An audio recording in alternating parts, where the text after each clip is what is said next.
Cooperative എഡ്യൂടെക്കിന്റെ computerised accounting MCQ question answer discussion വീഡിയോയിലേക്ക് സ്വാഗതം. Kerala financial corporation assistant Kerala PSC പരീക്ഷാ പരിശീലനത്തിന്റെ ഭാഗമായിട്ടുള്ള മൊഡ്യൂൾ വൈസായ ക്ലാസ്സുകൾ പുരോഗമിക്കുന്നു. ഓഡിറ്റിംഗ് പോലുള്ള മൊഡ്യൂളുകൾ നമ്മൾ കംപ്ലീറ്റ് ആക്കിയിട്ടുണ്ട്. ഇൻകം ടാക്സ്, ക്യാപിറ്റൽ മാർക്കറ്റ് പോലുള്ള മൊഡ്യൂളുകൾ അവസാന ഘട്ടത്തിലാണ്. ഓരോ ക്ലാസ്സിന് ശേഷവും ആ പോയിന്റുമായി ബന്ധപ്പെട്ട MCQ ക്വസ്റ്റ്യനുകൾ, അതും PYQ ഉൾപ്പെടെ UGC net, commerce based PSC പരീക്ഷകൾ, CA ഇന്റർ, സെറ്റ് പോലുള്ള പരീക്ഷകളിൽ മുൻകാലങ്ങളിൽ ആ ഭാഗത്ത് ചോദിച്ച ക്വസ്റ്റ്യൻസ് ഉൾപ്പെടെയാണ് നമ്മൾ ഡിസ്കഷൻ നടത്താറുള്ളത്. ക്ലാസ്സുകൾ ആദ്യമായിട്ട് കാണുന്നവർ ചാനൽ സബ്സ്ക്രൈബ് ചെയ്യുക. നോട്ടുകൾക്ക് വേണ്ടിയിട്ട് ടെലഗ്രാം ഗ്രൂപ്പ് ഫോളോ ചെയ്യുക. ക്വസ്റ്റ്യൻസിലേക്ക് പോവാം. Computerised accounting and usage of software in preparation of account എന്ന ഒരു ഭാഗം സിലബസ്, അക്കൗണ്ടിംഗ് സിലബസിന്റെ അവസാന ഭാഗത്തുണ്ട്. ആ ഭാഗത്തു നിന്നുള്ള ക്ലാസ് കേട്ടതിന് ശേഷം മാത്രമേ, ലാസ്റ്റ് അപ്ലോഡ് ചെയ്ത വീഡിയോ ആണ്, ക്ലാസ്സുകൾക്ക് വേണ്ടിയിട്ട് പ്ലേലിസ്റ്റോ അല്ലെങ്കിൽ ഡിസ്ക്രിപ്ഷൻ ബോക്സിലെ ലിങ്കുകളോ കാണുക.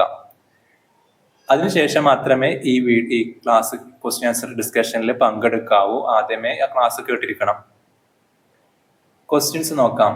Which of the following is the main advantage of computerized accounting? Main advantage എന്ന് ചോദിച്ചാൽ it eliminate all types of errors. Error eliminate ചെയ്യാം. All types of errors eliminate ചെയ്യാന്നത് പോസിബിൾ അല്ല, അതൊരു അഡ്വാൻറ്റേജ് അല്ല. It reduce time and increase accuracy. ഇത് സമയം ലാഭിക്കുന്നുണ്ട്, ആക്യുറേറ്റ് ആണ് ഏറെക്കുറെ, അത് നമുക്ക് ശരിവെക്കാം. It makes manual accounting unnecessary for ever. പറ്റില്ല, നമ്മൾ വൗച്ചറുകളാണ് ഡാറ്റ എൻട്രി ചെയ്തിട്ട് കമ്പ്യൂട്ടറൈസ്ഡ് ആക്കാറ്. തീർച്ചയായിട്ടും മാനുവൽ എൻട്രി അവിടെ ഉണ്ടായേ പറ്റുള്ളൂ. It remove the need for the accountants.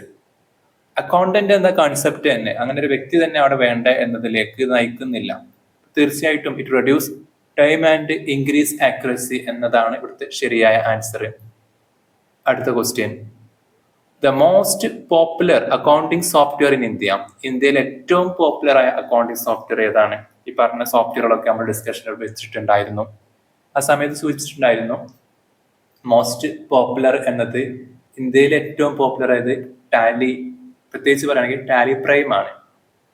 Indian popular ആയ അക്കൗണ്ടിംഗ് സോഫ്റ്റ്വെയർ ടാലിയാണ്. പ്രത്യേകിച്ച് എടുത്ത് പറയണമെങ്കിൽ ടാലി പ്രൈം എന്ന് പറയാം. എന്തുകൊണ്ട് ടാലി പ്രൈം എന്നത് ഉദ്ദേശിച്ചത് ഇന്ത്യയിൽ പോപ്പുലർ ആണ്, അത് എല്ലാ ഫീച്ചേഴ്സും ഉൾപ്പെടെ അത് യൂസർ ഫ്രണ്ട്ലി ആണ്, പിന്നെ ഇന്ത്യൻ മാർക്കറ്റുമായിട്ട് കണക്ട് ചെയ്യാവുന്നതാണ്. ആ രീതിയിലൊക്കെ അതിന് ഒരുപാട് അഡ്വാൻറ്റേജസ് ഉണ്ട്. മറ്റു ഓപ്ഷൻസ് നോക്കുകയാണെങ്കിൽ സോഹോ ബുക്സ് ക്ലാസ് സൂചിച്ചതുപോലെ തന്നെ സ്മാൾ ബിസിനസ്സിന് വേണ്ടിയിട്ടുള്ളതാണ്, അത് ക്ലൗഡ് ബേസ്ഡ് കൂടിയാണ്, അത്ര ഫീച്ചേഴ്സ് അതിനുണ്ട്. പിന്നെ അക്കൗണ്ടിങ് സോഫ്റ്റ്വെയർ ഉണ്ട്, ബിസി അക്കൗണ്ടിങ് സോഫ്റ്റ്വെയർ ഉണ്ട്, അത് ഇൻവെന്ററിയിലാണ് അതിന്റെ മെയിൻ ഫോക്കസ്. പിന്നെ വ്യാപാരമുണ്ട്, മാർഗ് ERP ഉണ്ട്, MARG ERP. അതൊക്കെ കുറച്ചും കൂടി സ്മോൾ സ്കെയില്, സ്മോൾ ബിസിനസ്, അതുപോലെ സ്പെസിഫിക് ഇൻഡസ്ട്രി ഇത് വേണ്ടിയിട്ട് ഉപയോഗിക്കാവുന്നതാണ്. എന്ത് പറഞ്ഞാലും ഇന്ത്യയിൽ വൈഡായിട്ട് ഉപയോഗിക്കുന്ന പോപ്പുലർ അക്കൗണ്ടിംഗ് സോഫ്റ്റ്വെയർ ടാലി തന്നെയാണ്. ആൻസർ കാണാൻ പറ്റും, ടാലിയാണ്. Company board assistant Kerala PSC 2019 ചോദിച്ച ഒരു ക്വസ്റ്റ്യൻ കൂടിയാണിത്. അടുത്ത question. ERP in accounting software stands for. Accounting software ERP എന്ന് പറഞ്ഞാൽ നമ്മളത് ക്ലാസ്സിൽ ഉൾപ്പെടുത്തിയിട്ടുണ്ടായിരുന്നു. Enterprise resource planning. ERP എന്നത് അതിന്റെ ഫുൾ ഫോം ഒരിക്കലും മാറാൻ പറ്റില്ല. ഓണ്ടർപ്രൈസ് റിസോഴ്സ് പ്ലാനിങ് ആണ്. ERP എന്താണ് ഉദ്ദേശിക്കുന്നത് ഡീറ്റെയിൽഡ് ആയിട്ട് നമ്മൾ അതിന്റെ കാര്യങ്ങൾ ഉൾപ്പെടുത്തിയിട്ടുണ്ടായിരുന്നു. അത് ആർക്കാണ് ഉപയോഗിക്കേണ്ടത്, അതിന്റെ ബെനിഫിറ്റ്സ് എന്തൊക്കെയാണെന്ന്. മറ്റു ഓപ്ഷനുകൾ ഞാൻ വായിക്കുന്നില്ല, അത് തെറ്റായി പഠിക്കേണ്ടതില്ല. എന്റർപ്രൈസ് റിസോഴ്സ് പ്ലാനിങ് എന്നതാണ് ERPന്റെ ഫുൾ ഫോം. ഒരു ഇന്റഗ്രേറ്റഡ് സോഫ്റ്റ്വെയർ കൂടിയാണ്. UGC നെറ്റ് കൊമേഴ്സ് 2017 ചോദിച്ച ക്വസ്റ്റ്യൻ കൂടിയാണ് ERPന്റെ full form. In computerised accounting, once data is entered, posting to ledger is done. Data entry ചെയ്ത് കഴിഞ്ഞാൽ അതിന്റെ പോസ്റ്റിംഗ് അത് ആര് ചെയ്യും? Manually by the accountant? ഒരിക്കലും അല്ല. മാനുവലി ബൈ ദി അക്കൗണ്ടന്റ് ആണെങ്കിൽ ഇവിടെ കമ്പ്യൂട്ടറിന്റെ ആവശ്യമില്ലല്ലോ. Automatically by the system. തീർച്ചയായിട്ടും എൻട്രി കഴിഞ്ഞാൽ പിന്നെ അത് പോസ്റ്റിങ്ങും അവിടുന്ന് അങ്ങോട്ടുള്ള സ്റ്റേറ്റ്മെന്റ്സുകൾ, P&L, balance sheet, fund flow, cash flow, അതൊക്കെ ഓട്ടോമാറ്റിക് ആയിട്ട് സിസ്റ്റം ജനറേറ്റ് ചെയ്തോളും. ഓരോ എൻട്രിക്ക് അനുസരിച്ച് സിസ്റ്റം അത് അപ്ഡേറ്റ് ചെയ്തോളും. ബൈ ഓഡിറ്റേഴ്സ് ഡ്യൂറിങ് വെരിഫിക്കേഷൻ ഒരിക്കലും അല്ല. ബൈ ടാക്സ് അതോറിറ്റീസ് ഒന്നും ഒരിക്കലും അത് ആൻസർ ആയിട്ട് വരില്ല. ഓട്ടോമാറ്റിക്കലി ബൈ ദ സിസ്റ്റം ആണ് അതിന്റെ ശരിയായ ആൻസർ. അടുത്ത question, which of the following is not a feature of computerised accounting? Computerised അക്കൗണ്ടിങ്ങിന്റെ ഫീച്ചർ അല്ലാത്തതാണ് ചോദിച്ചത്, നോട്ടാണ്. ഇപ്പൊ തന്നിരിക്കുന്നതൊക്കെ ഫീച്ചേഴ്സ് ആയിരിക്കും, ഏതോ ഒന്ന് ഫീച്ചർ അല്ലാത്തതുണ്ട്. റിയൽ ടൈം പ്രോസസ്സിംഗ്, തീർച്ചയായിട്ടും computerised accounting real time processing ആണ്. ഓരോ എൻട്രി അനുസരിച്ച് അത് അപ്ഡേറ്റ് ചെയ്യുന്നുണ്ടാവും, അതിന്റെ മാറ്റങ്ങൾ ഓരോ സ്റ്റേറ്റ്മെന്റുകളും റിഫ്ലക്ട് ചെയ്യും. പേപ്പർലെസ് റെക്കോർഡ് കീപ്പിംഗ്, തീർച്ചയായിട്ടും കമ്പ്യൂട്ടറൈസ്ഡ് ഒരു അഡ്വാൻറ്റേജ് തന്നെയാണ്, അക്കൗണ്ടിങ് ഒന്നല്ല. അതിന്റെ അഡ്വാൻറ്റേജ് പേപ്പർലെസ് റെക്കോർഡ് കീപ്പിംഗ് ആണ്. പേപ്പർലെസ് ഓഫീസ് എന്ന കൺസെപ്റ്റിലേക്ക് ഇത് നയിക്കും. Automatic preparation of trial balance, തീർച്ചയായിട്ടും ഓരോ എൻട്രിക്ക് ശേഷം അത് മുകളിൽ ക്വസ്റ്റ്യനിൽ പറഞ്ഞ പോലെ ഓരോ സ്റ്റേറ്റ്മെന്റുകൾ, ഓരോ റിപ്പോർട്ടുകൾ അത് അപ്ഡേറ്റ് ചെയ്യുന്നുണ്ട്. അതോടുകൂടി ഓട്ടോമാറ്റിക് പ്രിപ്പറേഷൻ നടക്കും. എലിമിനേഷൻ ഓഫ് ഓൾ ഫ്രോഡ്, എല്ലാ തരത്തിലുള്ള ഫ്രോഡ് എലിമിനേറ്റ് ചെയ്യുക, റിമൂവ് ചെയ്യുക, അതിന് തടയിടുക എന്നൊന്നും നമുക്ക് ഇതിനെ പറയാൻ പറ്റില്ല. അതിനൊരു ഫീച്ചറും അല്ല. അതാണ് നോട്ട് എ ഫീച്ചർ എന്ന് പറഞ്ഞ answer. Eliminate of all fruits. അടുത്ത ക്വസ്റ്റ്യനിലേക്ക് പോവാം. Which of the following is an example of cloud based accounting software? Cloud based എന്താണ് ക്ലാസ് വെച്ചിട്ടുണ്ടായിരുന്നു. ക്ലൗഡ് ബേസ്ഡ് അക്കൗണ്ടിങ് സോഫ്റ്റ്വെയർ എന്താ ചോദിച്ചത്? ഒരു പക്ഷെ കൺഫ്യൂഷൻ ഉണ്ടാക്കിയേക്കാം, പക്ഷെ ഓരോ സോഫ്റ്റ്വെയറിന്റെയും ഫീച്ചേഴ്സ് നമ്മൾ ക്ലാസ്സസ് വെച്ചിട്ടുണ്ടായിരുന്നു. എന്താണ് ERP, എന്താണ് ബിസി അക്കൗണ്ടിങ്, എന്താണ് ക്വിക്ക് ബുക്സ് ഓൺലൈനിന്റെ ഒക്കെ പ്രത്യേകത. ആ അടിസ്ഥാനം നമുക്ക് ഇതിനെ പറയാൻ പറ്റും ആൻസർ. ഒരിക്കലും ടാലി ERP ഒരു ക്ലൗഡ് ബേസ്ഡ് ഒരു സോഫ്റ്റ്വെയർ അല്ല. ടിപ്പിക്കലി അത് എന്താ പറയാ, Tally ERP is not inherently cloud based. Cloud based സെറ്റപ്പിലേക്ക് ആഡ് ചെയ്യാം, അത് അങ്ങനെയല്ല വരുന്നത്. തേർഡ് പാർട്ടി സെറ്റപ്പിലൂടെ അത് എന്ത് ചെയ്യാൻ പറ്റും, ഒരു cloud computing, Tally on cloud എന്ന ലെവലിലേക്ക് അത് മാറ്റാൻ പറ്റും. പക്ഷെ നേർക്ക് നേരെ ടാലി ഒരിക്കലും എന്തല്ല, ക്ലൗഡ് ബേസ്ഡ് അല്ല. അത് മനസ്സിലാക്കി വെക്കണം. ടാലിനെ കുറിച്ച് ക്ലൗഡുമായി ബന്ധപ്പെട്ട് ഒന്ന് രണ്ട് പോയിന്റ് കൂടെ ആഡ് ചെയ്യാണ്ട്, ടാലി ഓൺ ക്ലൗഡ് അല്ലെങ്കിൽ ടാലി ഓൺ ക്ലൗഡ് സർവീസുകൾ ഒരു തേർഡ് പാർട്ടി ഹോസ്റ്റഡ് മാത്രമേ അത് സാധ്യമാവുള്ളൂ. ടാലി നേരിട്ട് ആ സൗകര്യം നൽകുന്നില്ല. പക്ഷെ ഈ ടാലി ഓൺ ക്ലൗഡ് എന്ന തേർഡ് പാർട്ടിയിലൂടെ നമുക്ക് എല്ലാ ക്ലൗഡ് ഓപ്ഷൻസും പോസിബിൾ ആണ്. റിമോട്ട് ആക്സസും, എനി ടൈം എനിവെയർ ആക്സസ്, പിന്നെ എൻട്രി, പിന്നെ അതുപോലുള്ള കാര്യങ്ങളൊക്കെ ചെയ്യാൻ പറ്റും. പക്ഷെ ടാലി എന്തല്ല, Tally itself is a desktop software. Tally itself is a desktop software. പക്ഷെ എന്ത് ചെയ്യാം, ക്ലൗഡ് ടെക്നോളജിക്ക് ആഡ് ചെയ്യാൻ പറ്റും. അത് എന്താണ്, മറ്റുള്ള തേർഡ് പാർട്ടി സിസ്റ്റത്തിലൂടെ മാത്രമേ ചെയ്യാൻ സാധിക്കുള്ളൂ, നേർക്ക് നേരെ പറ്റില്ല എന്ന് പറഞ്ഞത്. അപ്പൊ ഇവിടുത്തെ ഫസ്റ്റത്തെ ആൻസർ ഒരിക്കലും എന്തല്ല, ടാലി അല്ല. നെക്സ്റ്റ്, ബിസി അക്കൗണ്ടിങ്ങും അല്ല. നേരത്തെ നമ്മൾ ചോദിച്ചിട്ടുണ്ട് എന്താ അതിന്റെ പ്രത്യേകത എന്ന്. പിന്നെ ക്വിക്ക് ബുക്സ് ഓൺലൈൻ, ഇന്റർനാഷണൽ ലെവലിൽ കുറച്ചും കൂടി ആക്സസ് ഉള്ള, കുറച്ചും കൂടി പോപ്പുലാരിറ്റി ഉള്ള സോഫ്റ്റ്വെയർ ആണ് ക്വിക്ക് ബുക്സ് ഓൺലൈൻ. വിദേശത്തേക്ക് പോകുന്ന ആളുകളൊക്കെ ക്വിക്ക് ബുക്സ് കൂടി പഠിച്ചിട്ടാ പോരാ. അവർക്ക് ടാലി പഠിച്ചിട്ട് വലിയ മെച്ചങ്ങളില്ല, അവിടെ ടാലി അത്ര പോപ്പുലർ അല്ലാത്തതുകൊണ്ട്. ഇവിടുത്തെ ആൻസറും അത് തന്നെയാണ്, ക്വിക്ക് ബുക്സ് ഓൺലൈൻ ആണ്. MX Excel അല്ല, അതൊരു എക്സൽ സ്പ്രെഡ്ഷീറ്റ് ബേസ്ഡ് മൈക്രോസോഫ്റ്റിന്റെ ഒരു സോഫ്റ്റ്വെയർ എന്നേ ഉള്ളൂ. അതൊരിക്കലും ക്ലൗഡ് ബേസ്ഡ് അല്ല. അടുത്ത ക്വസ്റ്റ്യനിലേക്ക് പോവാം. In computerised accounting data security is usually ensured by. Data security ആരാണ് ഉറപ്പുവരുത്തേണ്ടത്, അല്ലെങ്കിൽ എങ്ങനെയാണ് ഉറപ്പുവരുത്തുക? പേപ്പർ വൗച്ചറിലൂടെയാണോ? ഒരിക്കലും അല്ല. ഈ ക്വസ്റ്റ്യൻ്റെ ആൻസറുമായി ഒരു ബന്ധവും അതിനില്ല. പിന്നെ ഫയർ പ്രൂഫ് സേഫ്സ് ആണോ? അതുമല്ല. User access control and password protection. Users access control and password protection, തീർച്ചയായിട്ടും പാസ്വേഡിലൂടെയും ഓരോ യൂസറിന് എന്തെല്ലാം ആക്സസ് ചെയ്യാൻ പറ്റും എന്ന കൺട്രോളിലൂടെയുമാണ് ഡാറ്റ സേഫ്റ്റി അല്ലെങ്കിൽ ഡാറ്റ സെക്യൂരിറ്റി കമ്പ്യൂട്ടറൈസ്ഡ് അക്കൗണ്ടിങ്ങിൽ ഉറപ്പുവരുത്തുന്നത്. യൂസർ ആക്സസ് എന്നുകൊണ്ട് ഉദ്ദേശിച്ചത് ഓരോ ലെവലില്, ഓർഗനൈസേഷനിലെ ഓരോ level, top level, medium level, അല്ലെങ്കിൽ ഓരോ ഓപ്പറേഷൻ ലെവല്. ഒരു ഓപ്പറേഷൻ ലെവലിൽ എംപ്ലോയിക്ക് ആക്സസ് ചെയ്യാവുന്നതിനേക്കാൾ കൂടുതൽ കാര്യങ്ങൾ ടോപ്പ് ലെവൽ എംപ്ലോയിക്ക് ആക്സ് ചെയ്യാൻ പറ്റും. ഒരു അഡ്മിൻ ലെവലിൽ എല്ലാ കാര്യങ്ങളും ആക്സ് ചെയ്യാൻ പറ്റും, കൺട്രോൾ ചെയ്യാൻ പറ്റും. പക്ഷെ ഒരു ക്ലർക്കൽ ലെവലിൽ ചിലപ്പോൾ ഡാറ്റ എൻട്രി മാത്രമേ പറ്റുള്ളൂ. എന്തെങ്കിലും എറർ വന്നു കഴിഞ്ഞാൽ അത് ഡിലീറ്റ് ചെയ്യണമെങ്കിൽ അതിന്റെ മുകളിലുള്ള സൂപ്പർവൈസർ ലെവലിൽ ആരെങ്കിലും ലോഗിൻ ചെയ്യാൻ പറ്റുള്ളൂ. അത് ആ രീതിയിൽ അതിന് കൺട്രോൾ ചെയ്യാൻ പറ്റും. ഫ്രോഡ് ഇത്തരം വിഷയങ്ങളെ ഇല്ലാതാക്കാൻ പറ്റും. പാസ്വേഡ് പ്രൊട്ടക്ഷൻ അതിന്റെ പ്രത്യേകതയാണ്. അപ്പോൾ ഓരോ ആളുകൾക്കും ഓരോ ലോഗിൻ ഉണ്ടാവും. ആ ലോഗിനിൽ അവർക്ക് അനുവദിക്കപ്പെട്ട മാറ്റങ്ങൾ അവർക്ക് ചെയ്യാൻ സാധിക്കുള്ളൂ. കേരള PSC ജൂനിയർ അക്കൗണ്ടന്റ് 2021 ചോദിച്ച ഒരു ക്വസ്റ്റ്യൻ കൂടിയാണിത്. അടുത്തത്, which of the following is not an advantage of accounting software? Accounting സോഫ്റ്റ്വെയറിന്റെ അഡ്വാൻറ്റേജ് അല്ലാത്തത്. അപ്പൊ തന്നിരിക്കുന്നതൊക്കെ അഡ്വാൻറ്റേജ് ആണ്, ഒന്ന് അഡ്വാൻറ്റേജ് അല്ലാത്തത് ഉണ്ടാവും. ഈസി എറർ ഡിറ്റക്ഷൻ, തീർച്ചയായിട്ടും എററുകൾ ഡിറ്റക്ട് ചെയ്യാൻ പറ്റും, പരിപൂർണമായിട്ട് ഒഴിവാക്കാൻ പറ്റിയില്ലെങ്കിലും. ഓട്ടോമാറ്റിക് ഫിനാൻഷ്യൽ സ്റ്റേറ്റ്മെന്റ് പ്രിപ്പറേഷൻ മറ്റൊരു ഫീച്ചറാണ്, അഡ്വാൻറ്റേജ് ആണ്. ഡാറ്റ എൻട്രി ചെയ്ത് കഴിയുമ്പോഴേക്കും എന്ത് ചെയ്യാൻ പറ്റും, അത് ഓട്ടോമാറ്റിക് ആയിട്ട് ബാക്കിയുള്ള കാര്യങ്ങൾ സ്റ്റേറ്റ്മെന്റ് റിപ്പോർട്ട്സ് ഒക്കെ ജനറേറ്റ് ചെയ്തോളും, അപ്ഡേറ്റ് ചെയ്തോളും. Complete elimination of accounts role, ഒരു അക്കൗണ്ടന്റിന്റെ റോള് എന്നത് ആ കോൺസെപ്റ്റ് ഇല്ലാതാക്കുന്നു എന്ന് പറഞ്ഞാൽ നമുക്ക് ഒരിക്കലും അംഗീകരിക്കാൻ പറ്റൂല. അക്കൗണ്ടന്റ് പ്ലസ് കമ്പ്യൂട്ടർ സോഫ്റ്റ്വെയർ അതാണ് അത് സാധ്യമാക്കുന്നത്. അപ്പോൾ തീർച്ചയായിട്ടും കംപ്ലീറ്റ് എലിമിനേഷൻ എന്നത് എന്തല്ല, ഒരു അഡ്വാൻറ്റേജ് അല്ല, അതിന്റെ നോട്ട് ആൻ അഡ്വാൻറ്റേജ്, അത് തന്നെയാണ് ആൻസർ. ഫാസ്റ്റ് റിപ്പോർട്ട് ജനറേഷൻ തീർച്ചയായിട്ടും അഡ്വാൻറ്റേജ് ആണ്. റിപ്പോർട്ട്സുകൾ ഒരൊറ്റ എൻട്രിയോട് കൂടിയിട്ട് അത് എവിടെയൊക്കെ റിഫ്ലക്ട് ചെയ്യണോ, എവിടെയൊക്കെ അപ്ഡേറ്റ് ചെയ്യണോ, അത് എല്ലാ അക്കൗണ്ടിലും അത് അപ്ഡേറ്റ് ചെയ്തോളും. അറിയില്ല, ഫാസ്റ്റർ ആണ്. അടുത്ത question, which of the following is a computerised accounting software? Which of the following is a computerised accounting software?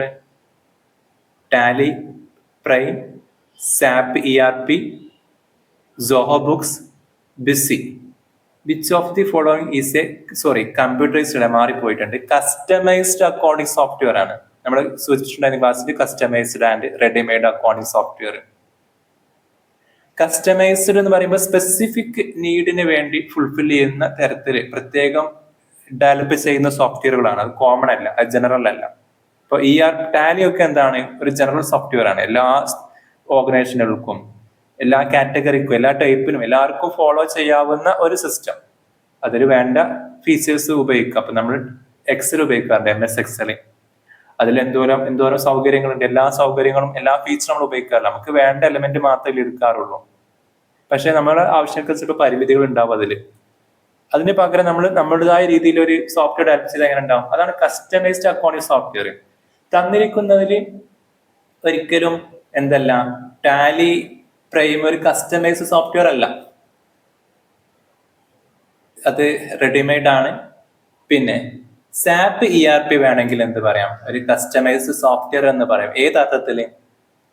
ഞാൻ ആദ്യം പറഞ്ഞു, റെഡിമെയ്ഡ് സോഫ്റ്റ്വെയർ എന്ന് പറയുമ്പോൾ ടാലി, ക്വിക്ക് ബുക്സ്, BUSY ഒക്കെ എന്താണ്, ഒരു റെഡിമെയ്ഡ് സോഫ്റ്റ്വെയർ ആണ്. കസ്റ്റമൈസ് എന്ന് പറയുമ്പോൾ specific needs of A company, അതിനനുസരിച്ച് മോഡിഫൈ ചെയ്ത മാറ്റം വരുത്തിയ ആ രീതിയിൽ ഉണ്ടാക്കിച്ച സോഫ്റ്റ്വെയർ. അത് കുറച്ച് കോസ്റ്റ്ലി ആയിരിക്കും. മറ്റത് ജനറൽ എല്ലാവർക്കും പറ്റുന്നതാണല്ലോ, കോസ്റ്റ് എഫക്റ്റീവ് ആയിരിക്കും ആദ്യം പറഞ്ഞ റെഡിമെയ്ഡ്. ഇനി നമ്മുടെ അടുത്ത ക്വസ്റ്റ്യന്, ടാലി ഒരിക്കലും എന്തല്ല, കസ്റ്റമൈസ്ഡ് അല്ല എന്ന് പറഞ്ഞു, ജനറൽ അക്കൗണ്ടിങ് സോഫ്റ്റ്വെയർ ആണ് ടാലി പ്രൈം ഒക്കെ. പക്ഷെ SAP ERP എന്താണ്, ഏറെക്കുറെ കസ്റ്റമൈസ്ഡ് ആണ്. ഏത് അർത്ഥത്തിൽ വെച്ചാൽ ERP മുമ്പ് ഞാൻ പറഞ്ഞിട്ടുണ്ട്, എന്റർപ്രൈസ് റിസോഴ്സ് പ്ലാനിങ് ആണ്. അപ്പൊ SAP ERP എന്ന് പറയുമ്പോൾ അത് റെഡിമെയ്ഡ് ERP സൊല്യൂഷൻ ആണ് ജനറലി, ബേസിക്കലി. പക്ഷെ എന്ത് ചെയ്യാൻ പറ്റും, ഹൈലി കസ്റ്റമൈസബിൾ ആണ്. വേണ്ടവർക്ക് വേണ്ട രീതിയിൽ അത് കസ്റ്റമൈസ് ചെയ്യാൻ പറ്റും എന്ന പ്രത്യേകത ഉണ്ട്. ആ രീതിയിൽ SAP ERP എന്താണ്, കസ്റ്റമൈസ്ഡ് ആണ്. അതായത് SAP നോർമലി അത് വരുന്നത് എങ്ങനെയാണ്, ഒരു സ്റ്റാൻഡർഡൈസ്ഡ് അക്കൗണ്ടിങ് മൊഡ്യൂൾ ആയിട്ടാണ്. ബേസിക്കലി അതിൽ ഫിനാൻഷ്യൽ അക്കൗണ്ടിങ് ഉണ്ടാവും, കൺട്രോളിങ് ഉണ്ടാവും, അസറ്റ് അക്കൗണ്ടിങ് എന്നിങ്ങനെ ഫീച്ചേഴ്സോട് കൂടിയാണ് ബേസിക് ആയിട്ട് SAP വാങ്ങുന്ന സമയത്ത് കിട്ടുക. വൻകിട കമ്പനികൾക്ക് വേണമെങ്കിൽ അത് കോൺഫിഗർ ചെയ്യാൻ പറ്റും, കസ്റ്റമൈസ് ചെയ്യാൻ പറ്റും. SAP അവരുടേതായ രീതിയിൽ അക്കൗണ്ടിങ് റൂൾസിൽ മാറ്റം ഉണ്ടെങ്കിൽ, റിപ്പോർട്ടിംഗ് നീഡ്സിൽ മാറ്റം ഉണ്ടെങ്കിൽ, ഇന്റേണൽ പ്രോസസ്സിൽ അവർക്ക് അവരുടേതായ രീതിയിൽ മാറ്റത്തോട് കൂടിയിട്ട് വേണമെങ്കിൽ എന്ത് ചെയ്യാം, SAPൽ മാറ്റം വരുത്താം. ആ രീതിയിൽ SAP ERP is not purely customized accounting software, but it is a standardized ERP package that can be customized. അത് കസ്റ്റമൈസ് ചെയ്യാൻ പര്യാപ്തമാണ്, അത് യോഗ്യത ഉണ്ട്, അതിന് ആ രീതിയിൽ മാറ്റം വരുത്താൻ പറ്റും. അപ്പൊ നമുക്ക് കൺക്ലൂഡ് ചെയ്യാം, ടാലി റെഡിമെയ്ഡ് അക്കൗണ്ടിങ് സോഫ്റ്റ്വെയർ ആണ്. സാപ്പ് ERP റെഡിമെയ്ഡ് ERP വിത്ത് കസ്റ്റമൈസബിൾ അക്കൗണ്ടിങ് മൊഡ്യൂൾസ് എന്ന പ്രത്യേകത സാപ്പ് ERP ഉണ്ട്. ഒരിക്കലും ജോബുക്സും ബിസിയും എന്തല്ല കസ്റ്റമൈസ്ഡ് അല്ല, ഒക്കെ റെഡിമെയ്ഡ് ജനറൽ അക്കൗണ്ടിങ് സോഫ്റ്റ്വെയറുകളാണ്. അതിൽ വലിയ ഒരു മാറ്റം വരുത്താൻ സാധിക്കില്ല, അത് പറഞ്ഞ പോലെ ഉപയോഗിക്കാനേ കഴിയുള്ളൂ. In computerised accounting audit trail refers to. Audit trail എന്നത് ഒരു ടേം ആണ്, നമ്മൾ ക്ലാസ് സൂചിച്ചിട്ടില്ല, പക്ഷെ നമുക്ക് അറിയേണ്ട ഒരു ടേം ആണ് ഓഡിറ്റ് ട്രയൽ. കമ്പ്യൂട്ടറൈസ്ഡ് അക്കൗണ്ടിങ്ങിൽ ഈ ടേം വരുള്ളൂ. എന്താ നമുക്ക് നോക്കാം. ഒരു ഡിജിറ്റൽ സ്റ്റെപ്പ് ബൈ സ്റ്റെപ്പ് റെക്കോർഡിനെയാണ് ഓഡിറ്റ് ട്രയൽ എന്ന് പറയാം. എന്ന് പറഞ്ഞാൽ ഒരു അക്കൗണ്ടിങ് എൻട്രി, ഒരു വൗച്ചർ റെസിപ്റ്റ്സ്, അത് ഫസ്റ്റ് ഒരാൾ എൻട്രി ചെയ്യും, ഒരു ക്ലർക്ക് എൻട്രി ചെയ്യും. അപ്പൊ ഈ ഓഡിറ്റ് ട്രയൽ എന്ന പ്രോസസ് അത് നോട്ട് ചെയ്യും, അത് റെക്കോർഡ് ചെയ്യും. ഇന്ന ലോഗിനിൽ ഇന്ന എൻട്രി ചെയ്യപ്പെട്ടിട്ടുണ്ട്. അടുത്ത ദിവസം ആ എൻട്രിയിൽ എന്തൊരു മാറ്റം വരുത്തി, പക്ഷെ ജെന്യൂൻ മിസ്റ്റേക്ക് ആയിരിക്കാം, ചിലപ്പോൾ ഫ്രോഡ് ആയിരിക്കാം. അപ്പോൾ ആ മോഡിഫിക്കേഷനും ഈ പറഞ്ഞ എന്താ പറയാ ഓഡിറ്റ് ട്രയൽ എന്ന സിസ്റ്റം അതും റെക്കോർഡ് ചെയ്യും, ഡിജിറ്റലി റെക്കോർഡ് ചെയ്യും.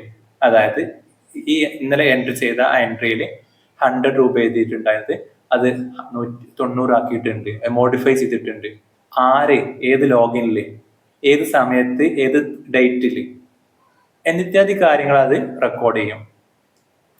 ചുരുക്കി പറഞ്ഞാല് ആരാണ് എൻട്രി ചെയ്തത്, എന്തെങ്കിലും മോഡിഫിക്കേഷൻ വന്നിട്ടുണ്ടെങ്കിൽ, അല്ലെങ്കിൽ ആരാണ് എൻട്രി ചെയ്തത്, എപ്പോൾ എൻട്രി ചെയ്തു, ഡേറ്റ് സമയം, പിന്നെ അതുമായി ബന്ധപ്പെട്ട എന്തെങ്കിലും മോഡിഫിക്കേഷനോ ഡിലീഷനോ ഉണ്ടായിട്ടുണ്ടെങ്കിൽ അത് ആര് എപ്പോഴും ഏത് തീയതിയിൽ, അങ്ങനെ ആ രീതിയിൽ റെക്കോർഡ് ചെയ്യുന്ന ഒരു ഡിജിറ്റൽ സിസ്റ്റത്തെയാണ് എന്ത് പറയല് കമ്പ്യൂട്ടറൈസ്ഡ് അക്കൗണ്ടിങ്ങിൽ ഓഡിറ്റ് ട്രയൽ എന്ന് പറയാം. ഇതിന്റെ ബെനിഫിറ്റ് എന്താ വെച്ചാല് അക്യുറസി വെരിഫൈ ചെയ്യാൻ പറ്റും, ഫ്രോഡ് നടന്നിട്ടുണ്ടോ ഇല്ലെങ്കിൽ ചെക്ക് ചെയ്യാൻ പറ്റും, ട്രേസ് ചെയ്യാൻ പറ്റും, ട്രാക്ക് ചെയ്യാൻ പറ്റും, എറേഴ്സും ഫ്രോഡ് ആണെങ്കിലും. ശരിക്കും ട്രാൻസ്പെറൻസി ആൻഡ് അക്കൗണ്ടബിലിറ്റി നൽകും. ഇപ്പൊ നമ്മൾ വാട്സപ്പിൽ ഒരു മെസ്സേജ് ഡിലീറ്റ് ചെയ്താൽ ഡിലീറ്റഡ് മെസ്സേജ് അവിടെ ഇങ്ങനെ എഴുതി കാണിക്കാറുണ്ട്, എന്തോ ഡിലീറ്റ് ചെയ്യപ്പെട്ടിട്ടുണ്ട് എന്ന് കാണിക്കും. അത് ചെറിയൊരു രൂപമാണ് ഇതിന്റെ. എന്നാൽ ടെലഗ്രാമിലാണെങ്കിൽ അത് കാണിക്കാറില്ല, അവിടെ ഒന്നും ബ്ലാങ്ക് ആയിരിക്കും, ഡിലീറ്റ് ചെയ്യപ്പെട്ടിട്ടുണ്ടോ ഒന്നും പറയാൻ പറ്റില്ല. അപ്പൊ ആദ്യം അത് അവിടെ ഡിലീഷൻ നടന്നിട്ടുണ്ട് എന്നത് പറയുന്നത് എന്താണ്, ഒരു ഓഡിറ്റ് ട്രയലാണ്. അത് ഒരു പ്രൊട്ടക്ഷത്തിന്റെ കൂടെ ഭാഗമാണ്. അപ്പൊ വീണ്ടും പറയാം, ഓഡിറ്റ് ട്രയൽ എന്ന് പറഞ്ഞാൽ digital record of all transaction four verification and control. എല്ലാ ട്രാൻസാക്ഷൻ ഇവരെ എന്ത് ചെയ്യും, ഈ ഡിജിറ്റൽ ഓഡിറ്റ് ട്രയലിലൂടെ റെക്കോർഡ് ചെയ്യപ്പെടും. അത് എൻട്രി ചെയ്തു, ആരെപ്പോഴും അതിൽ മോഡിഫിക്കേഷൻ വന്നോ, ആരെപ്പോഴും എന്ന് ചെയ്തു, പിന്നെ അത് ഡിലീഷൻ വന്നോ, ആരെപ്പോൾ ഡിലീറ്റ് ചെയ്യപ്പെട്ടു, ഒക്കെ എന്ത് ചെയ്യുന്നുണ്ട് പിന്നീട് വേണമെങ്കിൽ ഒരു ഓഡിറ്റ് ട്രയൽ എന്ന രീതിയിൽ ഓഡിറ്റിങ്ങിലൊക്കെ വേണമെങ്കിൽ എന്ത് ചെയ്യാം, ട്രേസ് ചെയ്യാൻ പറ്റും. CA ഇന്ററിന് 2018 ചോദിച്ച ക്വസ്റ്റ്യൻ കൂടിയാണിത്. When accounting software is most commonly used by MNC, which accounting software, ഏത് അക്കൗണ്ടിങ് സോഫ്റ്റ്വെയർ ആണ് MNCകൾ വ്യാപകമായിട്ട് ഉപയോഗിക്കേണ്ടി വരിക? സാപ്പ് ആണോ? ആയിരിക്കാം. ടാലി ഒരിക്കലും അല്ല, അതൊക്കെ ബേസിക് ജനറൽ അക്കൗണ്ടിങ് സോഫ്റ്റ്വെയറുകളാണ്. ക്വിക്ക് ബുക്സ് ആണെങ്കിലും സോഹോ ബുക്സ് ഒക്കെ ആണെങ്കിലും അവർക്ക് അവരുടേതായ സ്പെഷ്യലൈസേഷൻ ഉണ്ടെങ്കിലും അതൊന്നല്ല MNC കമ്പനികളെ സംബന്ധിച്ച് ഉപയോഗിക്കുക. MNCയുടെ പ്രത്യേകത എന്താണ്, അവിടെ അവർക്ക് മൾട്ടിപ്പിൾ കറൻസികളായിരിക്കും, വ്യത്യസ്ത അക്കൗണ്ടിങ് ടാക്സ് സിസ്റ്റം ആയിട്ട് ഉണ്ടാവാം. പക്ഷെ ഒരേ ഓൺഷിപ്പാണ്, ഒരേ കമ്പനി ആണെങ്കിൽ വ്യത്യസ്ത സബ്സിഡിയറി കമ്പനികൾ ഉണ്ടാവും. ആ വ്യത്യസ്ത രാജ്യങ്ങളിലായിരിക്കും, വ്യത്യസ്ത രാജ്യങ്ങൾ വ്യത്യസ്ത റെഗുലേഷൻസ് അവർക്ക് ബാധകമായിരിക്കും. അപ്പൊ ഇതിനൊക്കെ ഇന്റഗ്രേറ്റ് ചെയ്യേണ്ടതുണ്ട്, ഇതിനൊക്കെ ഒന്നാക്കി ഒരു ഇന്റഗ്രേറ്റഡ് സിസ്റ്റത്തിലേക്ക് മാറ്റേണ്ടതുണ്ട്, ഒരു യൂണിഫൈഡ് പ്ലാറ്റ്ഫോമിലേക്ക് കൊണ്ടുവരേണ്ടതുണ്ട്. അതിന് ആരേ പറ്റുള്ളൂ, സാപ്പേ പറ്റുള്ളൂ. കാരണം സാപ്പ് എന്താണ്, ഒരു ERP സോഫ്റ്റ്വെയർ ആണ്. ERP എന്താ നമുക്കറിയാം, ആ ERPയിൽ വരുന്ന ഒരു എക്സാമ്പിൾ ആണ് സാപ്പ്. അതിന് ഏറ്റവും യോജിക്കുന്ന ഒരു എക്സാമ്പിൾ ആണ്, വേറെ ഉണ്ട്. സാപ്പ് മാത്രമല്ല, ഒറാക്കിൾ, നെറ്റ്സ്യൂട്ട് ഉണ്ട്, മൈക്രോസോഫ്റ്റ് ഡൈനാമിക്സ് 365 ഉണ്ട്. അങ്ങനെ ERP സോഫ്റ്റ്വെയർ ഒരുപാടുണ്ട്. അതൊക്കെ വലിയ കോസ്റ്റ്ലി ആണ്. വമ്പൻ കമ്പനികൾക്ക് വ്യത്യസ്ത രാജ്യങ്ങളിൽ വ്യത്യസ്ത കറൻസിയിൽ വ്യത്യസ്ത എന്താ പറയാ സബ്സിഡിയറി കമ്പനികളോട് കൂടിയിട്ട് വ്യത്യസ്ത റെഗുലേഷൻസ് അണ്ടറിൽ വ്യത്യസ്ത ടാക്സ് ലോയുടെ കീഴിൽ ചെയ്യുമ്പോൾ ഇത്തരം ഇൻ്റഗ്രേറ്റഡ് സോഫ്റ്റ്വെയറുകൾ നിർബന്ധമായിട്ടും വേണ്ടി വരും. അവരെല്ലാ മൊഡ്യൂളുകളും, അത് പ്രൊഡക്ഷൻ, മാർക്കറ്റിംഗ്, ഫിനാൻസ്, HR, അങ്ങനെ എല്ലാ തലങ്ങളിലും അത് എന്ത് ചെയ്യും, കൂട്ടി യോജിപ്പിക്കുന്ന ആ ERP സോഫ്റ്റ്വെയറിൽ ഒരു എക്സാമ്പിളാണ് സാപ്പ്. മറ്റേ ഉണ്ട് എന്ന് പറഞ്ഞു, ഒറാക്കിൾ, നെറ്റ്സ്യൂട്ട് ഉണ്ട്, മൈക്രോസോഫ്റ്റ് ഡൈനാമിക്സ് 365 ഒക്കെ ഉണ്ട്. നെക്സ്റ്റ് ക്വസ്റ്റ്യനിലേക്ക്. അപ്പൊ ഇതിന്റെ ആൻസർ സാപ്പ് തന്നെയാണ്. 12ാമത്തെ question. The process of converting manual accounts into a computerized system is known as manual account into computerized system. അത് ഡിജിറ്റലൈസേഷൻ എന്ന് പറയല്ലേ, നമ്മൾ പറയാറുണ്ടല്ലോ, ഓഫീസ് ഡിപ്പാർട്ട്മെന്റ് ഡിജിറ്റലൈസ് ചെയ്യാൻ ചെയ്തു, അല്ലെങ്കിൽ വില്ലേജ് ഓഫീസ് ഡിജിറ്റലൈസ് ചെയ്തിട്ടുണ്ട്, റവന്യൂ ഡിപ്പാർട്ട്മെന്റ് ചെയ്തിട്ടുണ്ട്. അതിന് നമ്മൾ ഡാറ്റ മൈനിങ് എന്നോ അല്ലെങ്കിൽ സിസ്റ്റം കൺവേർഷൻ എന്നോ ഡാറ്റ വെരിഫിക്കേഷൻ എന്നല്ല പറയാം. ഡാറ്റ മൈനിങ് വേറെ ടേം തന്നെയാണ്. നമുക്ക് വമ്പൻ ഡാറ്റ സ്റ്റോറേജ് എന്ന് നമുക്ക് വേണ്ടത് മാത്രം മൈൻ ചെയ്യുന്ന ഡാറ്റ മൈനിങ് എന്ന് പറയും. അതിന് സിമ്പിൾ സോഫ്റ്റ്വെയർ ഒന്നും മതിയാവില്ല. ഓക്കെ, ഇപ്പൊ ഡിജിറ്റലൈസേഷൻ ആണ് ഇതിന്റെ യഥാർത്ഥ answer. Which of the following modules is generally not found in ERP packages? Which one of the following module is generally not found in ERP? ERP എന്ന് പറഞ്ഞാൽ തൊട്ട് മുമ്പത്തെ എക്സാമ്പിൾ പറഞ്ഞു, അവരെ പല ഡിപ്പാർട്ട്മെന്റുകളെയും അത് എന്ത് ചെയ്തിട്ടുണ്ടാവും, കോർത്തിണക്കിയിട്ടുണ്ടാവും. എന്റർപ്രൈസ് റിസോഴ്സ് പ്ലാനിങ്, എന്താ പറയാ, ആ ലെവലിലുള്ള സോഫ്റ്റ്വെയർ ആണ് ERP എന്ന് പറഞ്ഞാൽ. നമ്മൾ ഫുൾ ഫോം നേരത്തെ പറഞ്ഞ്, എന്റർപ്രൈസ് റിസോഴ്സ് പ്ലാനിങ്, ERP.